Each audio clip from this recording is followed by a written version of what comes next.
You're listening to the Identity at the Center podcast. This is the show that talks about identity and access management and making sure you know who has access to what. Let's get started.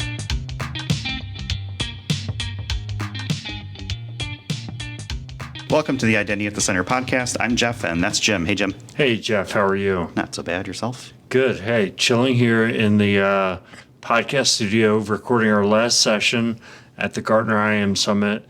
The one thing I'll be happy about is I won't have to look at that plastic tree anymore. That thing looks like it's on its last legs. It might not even be a plastic tree. It might be a real tree that's dying. I'm not sure.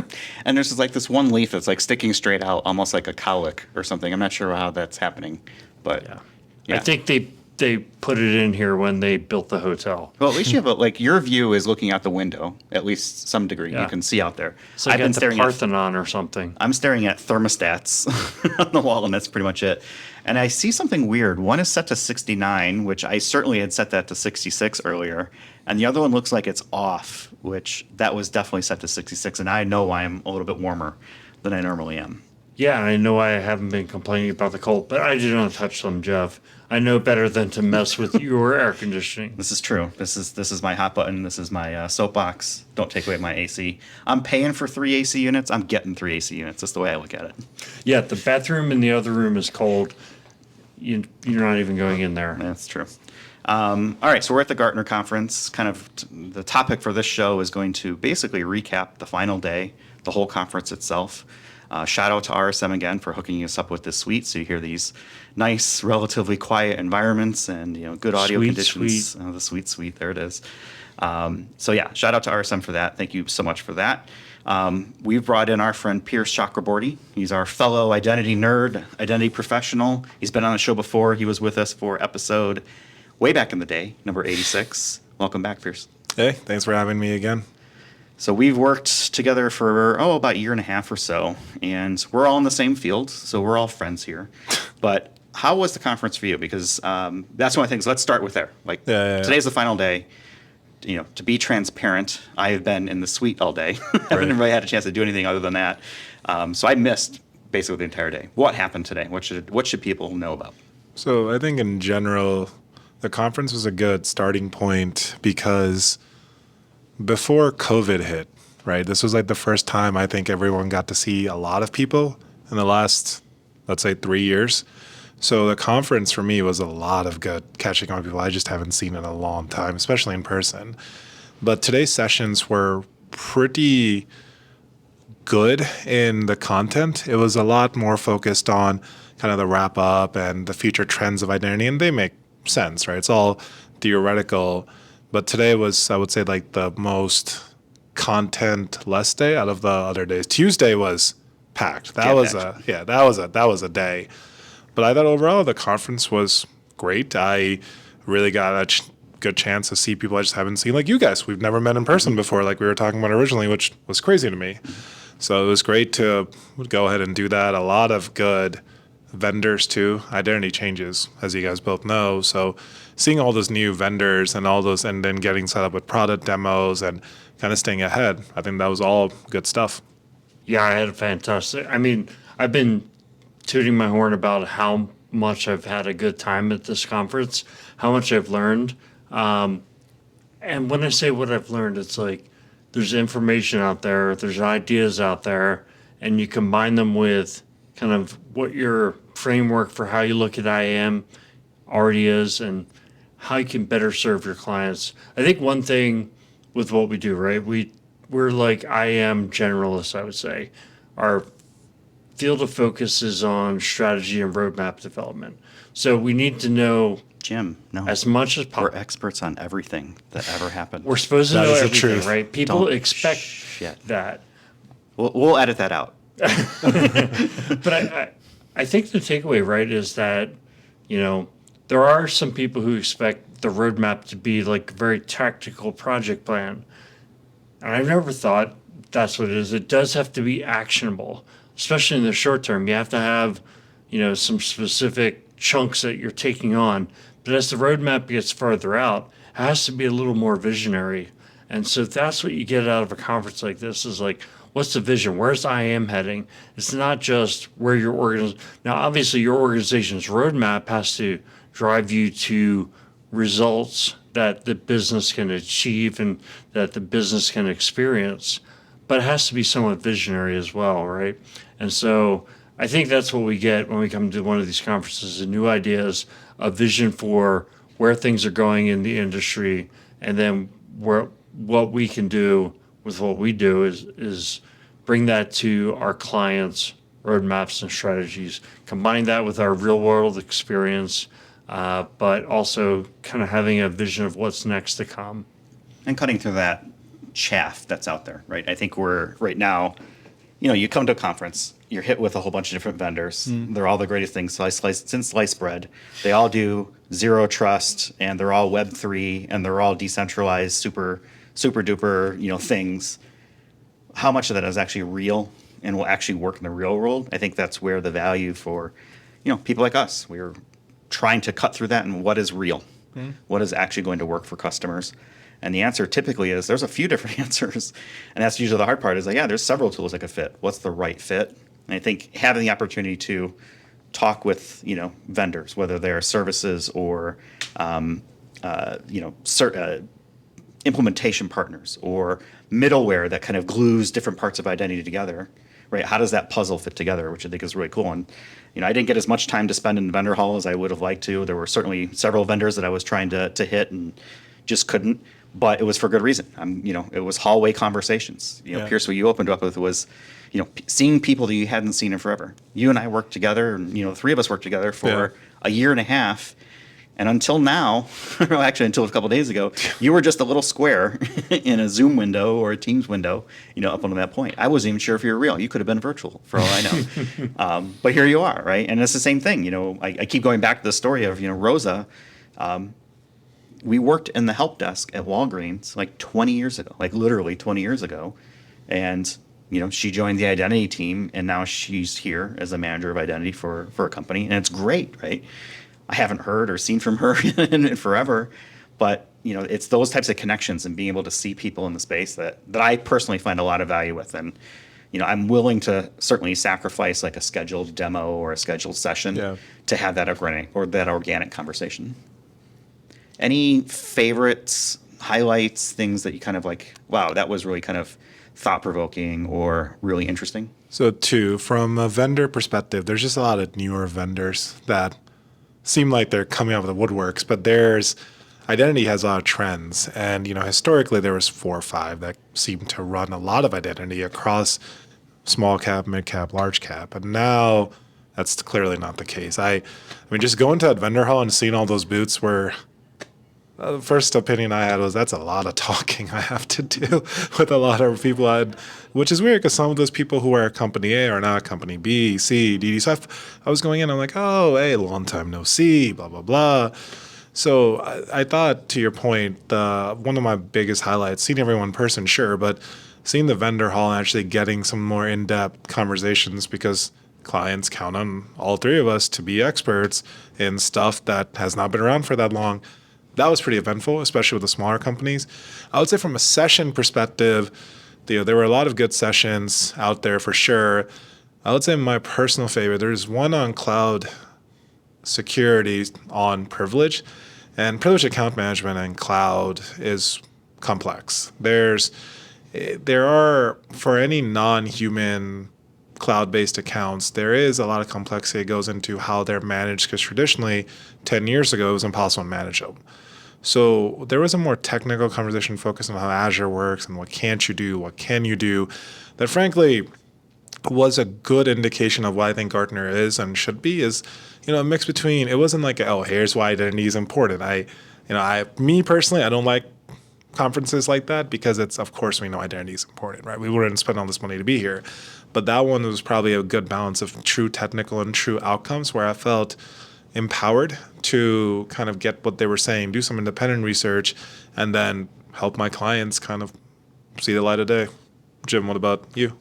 Yeah, a lot of what you said there really rang true, and I want to jump on the piece around cloud management because here's a scenario. I talked to somebody who said, hey, I saw a solution today, and they'll go and identify accounts, and it will analyze the accounts and then say, hey, this account has a role that it hasn't used in 60 days, so maybe you should remove it. And I said, that's great. I mean, that is part of the solution, right? That's the detective control to go back and see what over provisioned accounts do you have. But ask yourself the question, why did that account have those accesses to begin with, right? We could have, so it sat for 60 days in an over provisioned state. So now you find another solution that says, hey, achieve least privilege or some kind of role-based access control so that you eliminate or reduce the chances of that happening.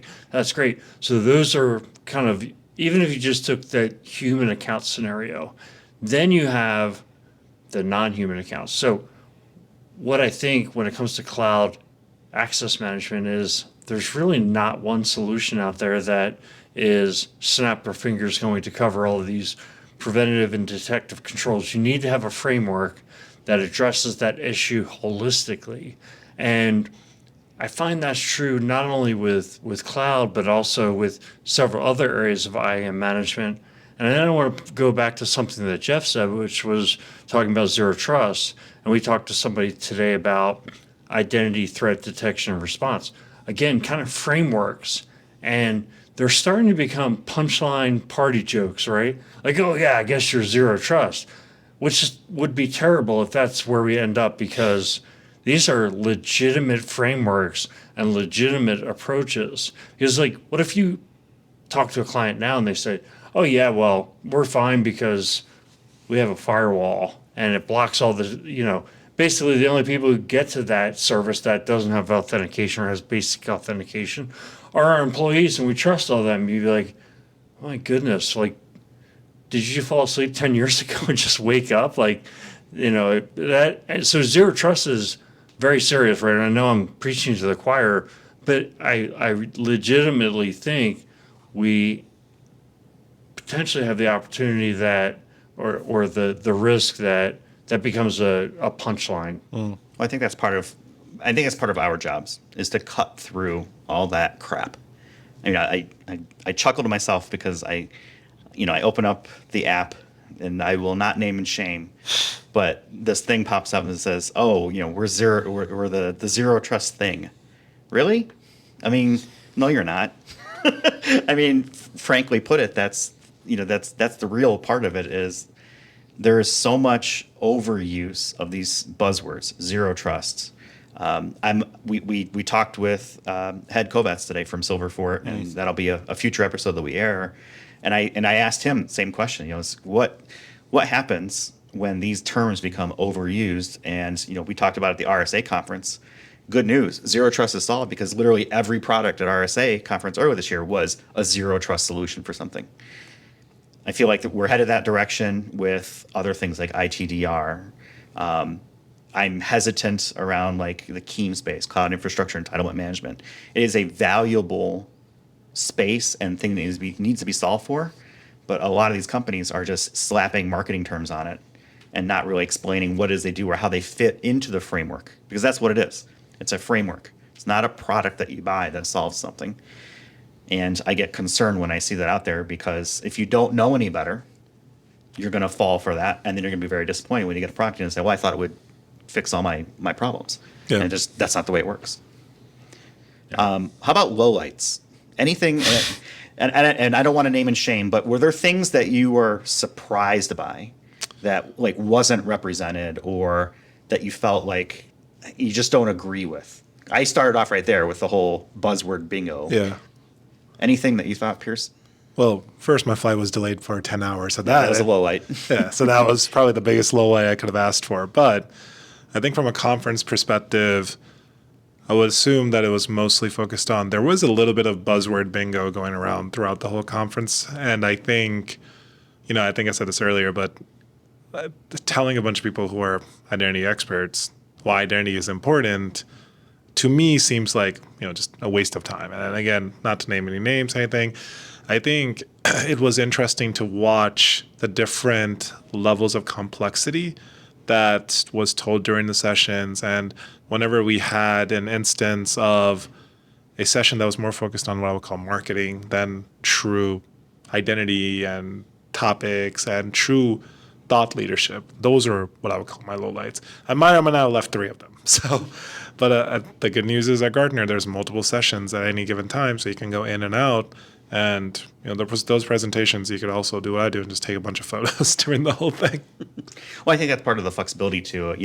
I think you may not have been the target audience for those types of things, right? Right. The messaging in a conference like this has to be relatively universal, where there's something for everybody. People in this room, we have literally decades of identity experience. Do we know why identity is important? Of course. So that's probably not for us, right? I think we are a little more jaded, right? We're kind of trying to get past the vendor speak and the double talk and things like that. I think I'll go next and then I'll pass it over to you, Jim. From a surprise perspective, I don't know if I was necessarily surprised at anything other than a positive surprise. So I know I called it a low light. I loved the keynotes. The first one with Mary, I'll butcher her name, Maglione, I think is something like that. Probably not. Sorry, Mary. But she gave the opening keynote, and it was so good because it was not focused on technology. It was not focused on, marketing. It was on the human being. How have people been coping over the last couple of years? We just went through a pandemic that was seismic for a lot of people, right? Loss, anger, grief, all those emotions have been pent up for a while. And you get to the conference like this, and I said this earlier in another recording that we did. I felt like the environment here was almost celebratory. Like, oh my gosh, we're actually in person, for the first time in like 2 to 3 years, maybe for some people. And addressing those types of things was a pleasant surprise, I think, for me. I think the other one was the storyteller one with the guy from Pixar, and that was one of the things that for me as a takeaway. It's a good reminder to be able to articulate and understand the story you're trying to tell. I know the 3 of us have gone through this process as we've worked with our clients in the past. Is what is the story you're trying to tell? Do people understand what it is you're trying to say? And how do you actually become a more effective storyteller when you are trying to deliver an identity strategy or deliver a project plan and understanding why things need to be in the certain order that they are, right? Even the question that we all seem to know is like, why is identity important? People are still asking that question. So we need to be able to adapt the answer to the audience. And I think that was a good surprise for me. I liked that a lot. Jim, what about you? I'm going to mention 2 items. And so the first one was thinking back to the Gartner conference we were at a couple of years ago. There was a night. So my low light is around the nights out. So Monday night and Tuesday night. To me, it's gotten very tribal. So it's like, hey, what dinner or event are you going to, or what set of events are you going to? And each vendor, whether they're a technology vendor or consultants or whatever, they try to get their group and they go and do their event. And then it's up to everybody to try to figure out, okay, which tribe am I going to be a part of tonight? I remember a couple years ago we went to one. It was at Dre's Beach Club. So it's really cool to begin with, that one. right? Yeah. And it was the better together story of like Cellpoint, Okta, and CyberArk, right? And it basically boiled down to like, have you ever heard of Cellpoint, Okta, or CyberArk? The answer was yes, you can come. Now, I guess in a way that was tribal too, right? Because then think of all those other vendors who weren't included, but they could have kind of packaged something up too. And I just kind of felt like, hey, there was an event where you had hundreds of people all going to the same place and kind of achieving the same thing, because we're all looking for those network opportunities and the ability to have something to do and get some cool experience. And I kind of felt like I don't think there was much evidence of that happening. Maybe I just wasn't aware of it, but I got invited to a lot of different events, and but it just seemed like it was more smaller events, single firm kind of thing. So I think if we could get to driving toward more bigger events, that people could just get to really network and meet each other and still have an experience, that would be great. You just want to see Carrie Underwood like you saw at Microsoft conference a few years ago. Yeah, well, I mean, definitely would do that again. And it's that was actually- open to everyone.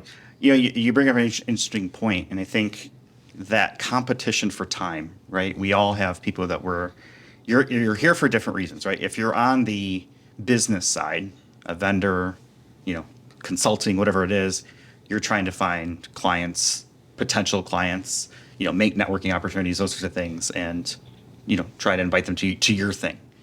Everyone else is doing the same thing, right? Yeah. So if I am, a civilian, let's call it, you're a real identity person, and you're not, in that service, Practitioner right? in the field. Yeah, in the real world, right? You are being pulled in like 8 different directions, and that's even just assuming that you're even open to going out. I Yeah. know that when I go to conferences, in the past, it was like I'm at the conference. The last thing I want to do is spend another 6 hours with people. Yeah. I want to decompress. So I empathize with those folks who struggle with that, and it's taken for me personally. It's taking effort to break out of that a little bit and to try and be more networking and focused or social even, and just saying hello and things like that. But that is a challenge. I think you bring up a good point where you have, you're basically kind of like banding together maybe some smaller groups to try and take on maybe larger groups that maybe have, a really killer event planned or dinner or Or whatever. it may be. maybe Gartner could do something to encourage that. I'm not sure. I don't know. Maybe it's just not the space. I don't they think want that's to be Gartner's in. problem to solve. I think Gartner does a great job with this conference. Yeah, It's very I agree. well run. There is plenty of space to, move around. I mean, Vegas is built for this type of thing, so it's great.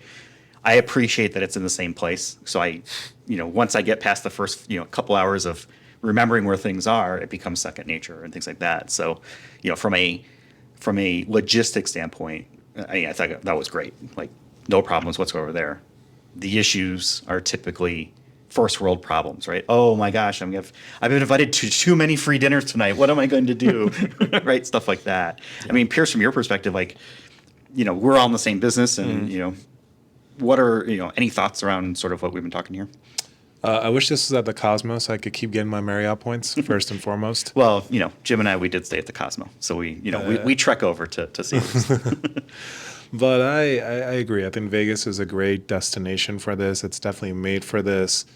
I appreciate the space too. That was pretty roomy for everybody. I will admit though that I was very lost for 99% of where I'm going and where all these rooms are the first time trying to find them.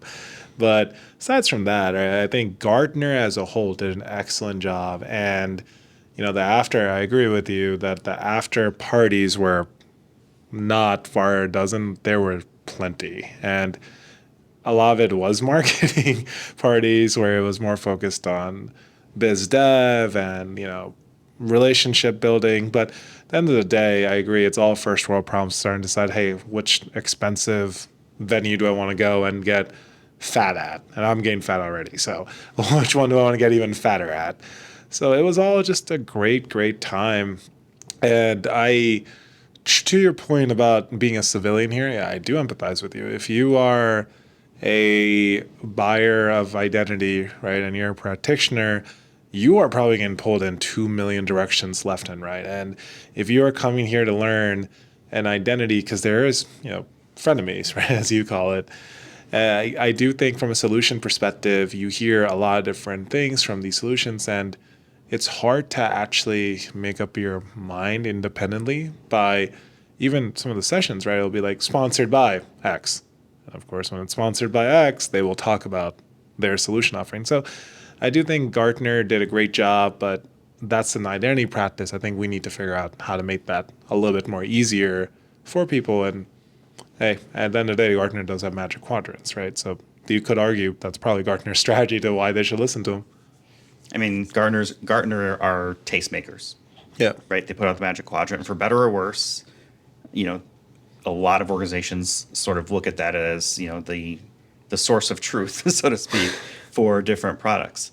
I don't agree with it. I value the research, but it's a data point. But there are certain organizations like, well, unless you're in the upper right of Gartner, we're not even looking at you. Yeah. That's just this arbitrary line that gets drawn out there. But yeah, it's I think again, it's been a great conference. I'm actually looking forward to tonight because it's the first night I don't have anything planned except for we're going to go to dinner, I hope, or get drinks Yeah, or something. yeah. So there's like no pressure like whatsoever. And it's like you can just kind of let my short hair down, so to speak. Yeah, I wanted to mention one other idea I had for next year, which is in the An Identity at the Center booth podcast live on you're the show stealing floor. my idea. No, I don't necessarily need a booth, but there's those theaters in the vendor hall. Like, why not do an hour-long episode of Identity at the Center? Maybe have some of the Gartner analysts come in and I don't know, throwing that Yeah. idea out there. We'll let the Identity at the Center listeners, they can reach out if that's something Yeah. they want to suggest as something for the future. We'd be happy to. I've got figure one that out. other idea. I think so great coffee stations throughout. Just put some chocolate chip cookies out there as well. Oh yeah, where were the snacks, man? And if they were warm, that would be even better. Yeah. I would have liked to see like a soda station. I don't drink coffee, but I was Yeah. thirsty for sure. Yeah. Here's one critical flaw that it just occurred to me that I was thinking. I was like, why? That's not good planning. Don't put a coffee station in the middle of a hallway where all your keynotes are taking place and create a Agreed. bottleneck. That is one thing that I will, as my most critical piece of feedback was, there was a little bit of a bottleneck there with the coffee. Great idea, not necessarily the right location for it. Yeah. Hey, I'd say they got a 99 out of 100 then. I would say so, yeah. It was good. Good job, Gartner. You get the Identity Center seal of approval. Congratulations. You're all listeners of the week. Yeah. Right. Let's see. Anything else, or should we go eat? I'm starving, but I mean, overall, I'm just happy to be in Vegas for the first time in a long time. And I think this conference was a success. If more than anything, just seeing people in real life makes such a big difference. There was even, our team, right? I talked about us, but there's people I worked with for 4 years. Never met them before, so I got to meet them, which is interesting. And I think as we keep this up, I don't know if I'm going to come to Gartner every year because it is a lot to go to these conferences, mentally and spiritually. And also work keeps piling up, right? When you get back. Work doesn't go away. Yeah. So you have to make this up one way or another. That's right. It's a like opportunity cost, right? You're spending your time here. You're not working on your client work. The client work still needs to be done, so you work Correct. double when you get back. I wanted to bring up a friend I met today, David Stromer, and he had a great idea. I think it's a great idea that we should have Identity at the Center logo swag. Just throwing that out there, Jeff, because I know that you bounced the idea out there on me before. And I told David that, and he's a longtime listener, so shout out to him. I don't know if he would sell anything, to be honest with you. Yeah. I don't want to, you're really good at giving me work, which is great. I don't know. If that's something that people would be interested in, maybe we can figure out how to make it happen. Yeah. I guess. I think it would be cool. I mean, at the very least, maybe we get like a couple of polos or cups or something like that, even for just us. I think it would have been cool, like, if we were wearing IDAC shirts and walking around the conference and people would more easily identify us.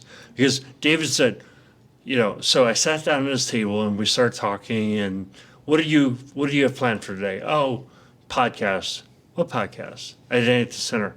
Oh, you do the Identity at the Center podcast. I listen to it all the time. I was telling other people about it. And it's like, I guess he didn't recognize me from my crazy hair like Arpita did, but anyway. I don't want, I don't want to, disrupt the conference with our notoriety and just, the celebrity and signing autographs in the hallway. That wouldn't be cool. We don't want to upstage anyone. I don't think we have to worry about that one. All right. I think, you know what? Let's wrap up with something silly. What's your next vehicle going to be, Pierce? A 2016 Porsche 911 Carrera S, naturally aspirated. Okay. There was zero thought, so that was obviously premeditated. No, I think about this all the time. I am very much into cars, and my fiance, I'm getting married next week, so Congratulations. wife, but soon-to-be wife, she thought I needed something bigger, so I got an SUV. I regret buying an SUV every single day of my life. So I think I'm going to go the exact opposite route of something absolutely not practical that I will not fit in, but it will be a lot of fun. One note I would like to say, I think I should remind my highlight of the conference, Jim, was your headshot that you posted on LinkedIn. That I got a kick out of that waiting for my delayed flight. That was good. Comment section was lively. I saw Yeah. Jason Momoa, other things. Yeah. Yeah. I had to point that out to you, Jeff, because look, I'm don't not saying see I it. look like Jason Momoa. I don't think I do, but I've heard that one before.